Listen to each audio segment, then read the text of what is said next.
जय श्री कृष्णा, राधे राधे दोस्तों आज मैं आप सभी भक्तों को लड्डू गोपाल की दिल को झकझोर देने वाली बिल्कुल सत्य घटना सुनाऊंगी, जिसे सुनकर आपकी आंखें नम हो जाएंगी। दोस्तों, आप सोच भी नहीं सकते कैसे कोई हमारे छोटे से कृष्ण कन्हैया, छोटे से लड्डू गोपाल के साथ ऐसा व्यवहार कर सकता है। हम अपने घर में विराजित लड्डू गोपाल की सेवा इतने प्रेम से करते हैं, उनसे इतना प्रेम करते हैं, फिर कुछ समय बीत जाने के बाद हम उन्हें इतना दर्द कैसे दे सकते हैं, उन्हें इतना कष्ट कैसे दे सकते हैं। हमारे लड्डू गोपाल तो जिस भी भक्त के घर में विराजित होते हैं उसका घर खुशियों से भर देते हैं, हमेशा अपने भक्त के दुख सुख में उनके साथ रहते हैं। फिर हम सुख में अपने लड्डू गोपाल, अपने लाला को कैसे भूल जाते हैं। दोस्तों, मध्य प्रदेश के एक गांव में पति पत्नी रहते थे। उनकी शादी को लगभग 15 वर्ष बीत गए थे, लेकिन अभी तक उनके कोई संतान नहीं थी। उन्होंने अपना इलाज बहुत करवाया, जिसने जहां बताया उन्होंने वहां दिखाया, लेकिन उन्हें हर जगह से सिर्फ निराशा ही मिली। वो इस समाज वालों के, दुनिया वालों के ताने सुन सुन के थक चुकी थी।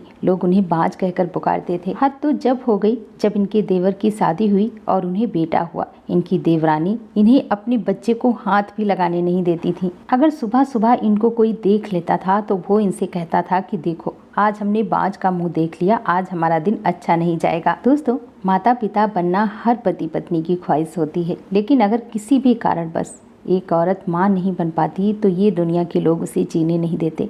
वो तो पहले से ही दुखी होती है, वो तो पहले से ही परेशान होती है, लेकिन उसके घर वाले, समाज वाले, रिश्तेदार सब लोग उसे परेशान करते हैं। बाँझ कहकर जब पुकारते हैं ना, तो उस महिला पर क्या बीतती है ये तो सिर्फ वही महिला समझ सकती है जिसके साथ ऐसा हो रहा होता है। वैसे ही जब भी इनके घर में इनकी सास, ससुर, देवरानी या फिर रिश्तेदार कोई भी इन्हें बाँझ कह देता तो ये बहुत रोती थी, बहुत परेशान हो जाती थी। और दुनिया वालों के, नाते रिश्तेदारों के, सभी के ये ताने सुन सुन के वो अंदर से टूट चुकी थी। और तो और दोस्तों, इनके पति भी इनको कभी कभी बातें सुना दिया करते थे कि मेरी तो किस्मत ही फूट गई तुमसे शादी करके। जब इस तरह की ये शब्द सुनती ना तो इनका कलेजा फट जाता था और ये भगवान के सामने बैठकर रोती रहती थी और उनसे शिकायत करती थी कि हे भगवान, मैं बहुत बड़ी अभागन हूँ, मैं बहुत बड़ी पापिन हूँ, मैंने बहुत बुरे काम किए होंगे, इसीलिए मुझे ऐसी सज़ा मिल रही है, क्योंकि मेरे अपने ही मुझे ताने मारते हैं, मेरे अपने ही मुझसे नफरत करते हैं। हमेशा रो रो कर ईश्वर से शिकायत करती कि हे भगवान, मैंने ऐसे कौन से कर्म किए हैं जिनकी सज़ा मुझे आज तक मिल रही है,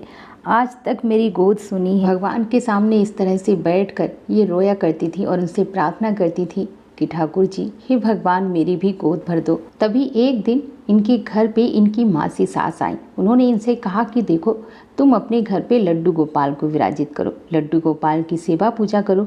उनकी सेवा पूजा करने से निश्चित ही तुम्हारी गोद भर जाएगी। जो भी लोग ठाकुर जी को पुत्र मानकर उनकी सेवा पूजा करते हैं, ठाकुर जी उनकी गोद अवश्य भरते हैं, उनकी गोद कभी खाली नहीं रखते। अब ये बहुत ज्यादा खुश हो गई और खुशी खुशी ही अगले दिन अपनी मासी सास के साथ मार्केट से जाकर लड्डू गोपाल का श्री विग्रह ले आई और उन्होंने इन्हें लड्डू गोपाल की सेवा से जुड़ी सारी जानकारी बता दी कि लड्डू गोपाल को कैसे स्नान कराना है, वस्त्र पहनाने हैं, श्रृंगार करना है, उन्हें भोग लगाना है। जो भी तुम अपनी रसोई में खाने के लिए बनाओ, उसमें से सबसे पहले ठाकुर जी को भोग लगाओ, जो कि बिना लहसुन प्याज का हो। बिल्कुल एक छोटे बच्चे की तरह तुम्हें लड्डू गोपाल की सेवा पूजा करनी है और तुम देखना, कुछ ही सालों में ठाकुर जी तुम्हारी गोद अवश्य भरेंगे। अब यह उनके बताए अनुसार ही लड्डू गोपाल की सेवा पूजा करने लगी। उनका एक बच्चे की तरह ध्यान रखती, सुबह उठकर उनको स्नान कराती, उनका श्रृंगार करती, उन्हें भोग लगाती और लड्डू गोपाल को पुत्र मानकर उनकी सेवा पूजा किया करती थी। धीरे धीरे इन्हें लड्डू गोपाल की सेवा करते हुए लगभग 2 वर्ष बीत गए।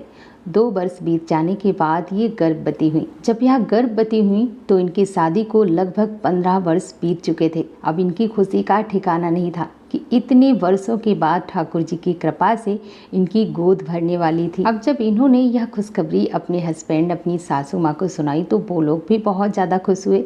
सब पहले से ज़्यादा इनसे प्रेम करने लगे, अच्छे से बात करने लगे। अब ये भी बहुत ज़्यादा खुश रहती और बड़े प्यार से लड्डू गोपाल की सेवा करती और कहती कि लड्डू गोपाल की वजह से ही हमारी गोद भरी है, ठाकुर जी की कृपा से ही मुझे माँ बनने का सौभाग्य प्राप्त हुआ है। धीरे धीरे ऐसे ही समय बीतता गया और 9 महीने बीतने के बाद ठाकुर जी की कृपा से इन्हें पुत्र की प्राप्ति हुई। अब इनकी खुशी का ठिकाना नहीं था। इनके हस्बैंड, इनकी सासू माँ, इनके मायके वाले सभी लोग बहुत ज़्यादा खुश थे, क्योंकि शादी के 15 वर्ष बाद ये माँ बनी थी। दोस्तों, लड्डू गोपाल की कृपा से इनकी सोनी गोद तो भर गई, लेकिन वो कहते हैं ना, सुख में लोग ठाकुर जी को भूल जाते हैं और दुख में उन्हें याद करते हैं। वही हाल इनका था।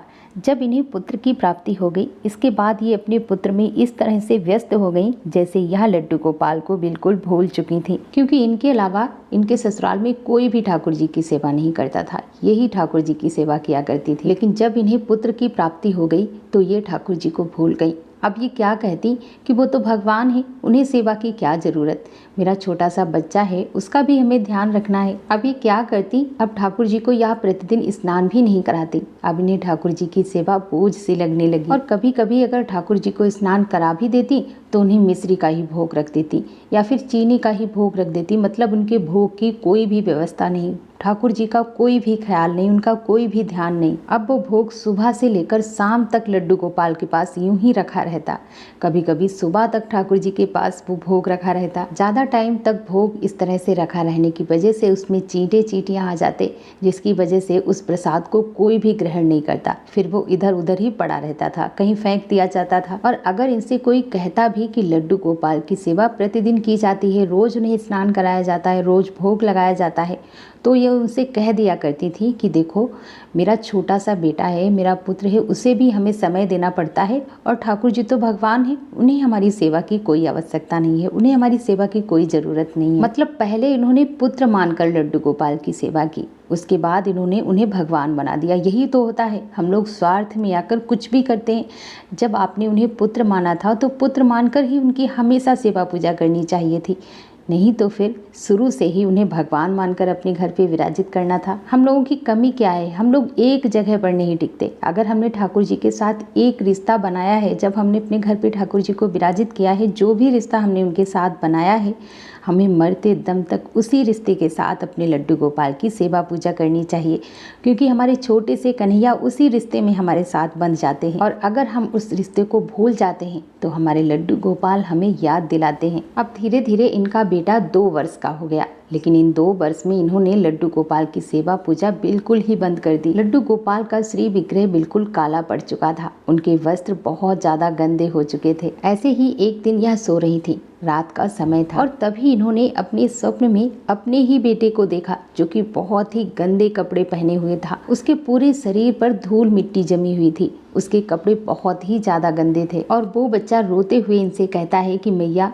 तू तो मुझे भूल ही गई, तूने तो मुझसे वादा किया था, तू तो मुझसे कहती थी कि जब तेरी गोद भर जाएगी ना तब तू मुझसे और भी ज़्यादा प्यार करेगी। लेकिन जब से तेरा बेटा आया है तू तो मुझे बिल्कुल ही भूल गई, ना तो तू मुझे स्नान कराती है, ना ही तू मुझे भोग लगाती है। मैं कई वर्षों से इस तरह से भूखा और गंदा बैठा हुआ हूँ। और देखते ही देखते उस बच्चे में इन्हें लड्डू गोपाल जी दिखाई देते हैं। उस बच्चे के श्री मुख में लड्डू गोपाल का चेहरा दिखाई देता है। ये देखकर ये बिल्कुल आश्चर्य रह जाती हैं, हैरान रह जाती हैं। अब ये बहुत ज़्यादा घबरा जाती हैं, क्योंकि इन्होंने इतने गंदे वस्त्रों में अपने बेटे को देखा था और धीरे धीरे उसी बेटे में, इनके अपने बच्चे में ही लड्डू गोपाल का चेहरा दिखाई दिया। इन्हें कुछ भी समझ में नहीं आ रहा था। जब इन्हें कुछ भी समझ में नहीं आया तो ये दौड़कर सीधा लड्डू गोपाल के पास गई, और जैसे ही इनकी नज़र लड्डू गोपाल के श्री विग्रह पर पड़ी, मानो इनके सब कुछ समझ में आ गया कि वो कोई और नहीं, साक्षात मेरे लड्डू गोपाल जी थे। मैं इन्हें कैसे भूल गई। इसके बाद दोस्तों यह लड्डू गोपाल के सामने बैठकर बहुत रोई, उन्हें अपनी गोद में उठाकर अपने सीने से लगाकर बहुत रोई और अपनी गलती की उनसे माफ़ी मांगने लगी। और इन्होंने लड्डू गोपाल से कहा कि हे ठाकुर जी, हे कृष्ण कन्हैया, आपकी वजह से ही मेरे माथे से बांझ का कलंक हटा है और मैं आपको ही भूल गई। मैं अपने बच्चे में इस तरह से खो गई थी कि मैं आपको भूल ही गई थी कि मैंने पुत्र मानकर आपकी सेवा पूजा की है, मैंने पुत्र मानकर अपने घर में आपको विराजित किया है।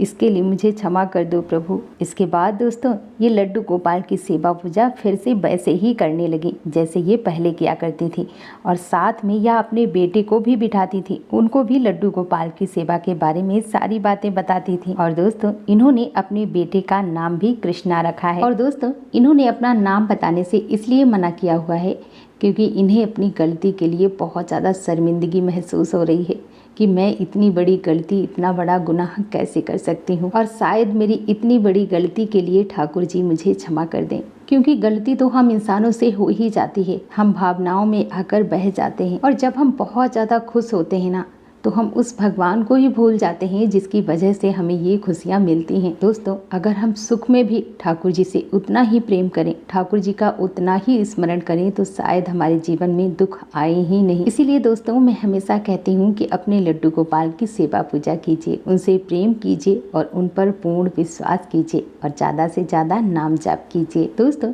यदि आपके लड्डू गोपाल भी चमत्कार करते हैं, लीलाएं करते हैं तो आप हमारे साथ अवश्य शेयर करें। और दोस्तों मेरे साथ एक बार प्रेम से बोलो लड्डू गोपाल की जय, कृष्ण कन्हैया की जय, जय जय श्री राधे।